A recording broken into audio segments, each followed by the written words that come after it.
አንዳንድ ይሄን የተፈጠረውን ሰላማዊ ሁኔታ የማይቀበሉ አሉ፣ በዛም በዚህም አሉ። ይሄ እንግዲህ ትግል ይፈልጋል። ሰላም አልፈልግም የሚልና ሰላም የሚፈልግ ትግል ከገጠመ እንግዲህ ሰላም የማይፈልግ ሰው አሸንፎ አያውቅም ብለን እናስባለን።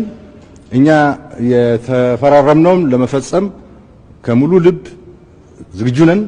ዝግጁ የሚያደርገን ደግሞ ለኢትዮጵያ ሕዝብ ብለን ነው። ለኢትዮጵያ ሕዝብ ብለን ነው። የትግራይ ሕዝብ ሕዝባችን ነው። ይዛ የደረሰውን ችግር ውድመት አይተናል። ይበቃዋል። ከዚህ በላይ በሱ ላይ መፍረድ ሕሊና ቢስነት ነው።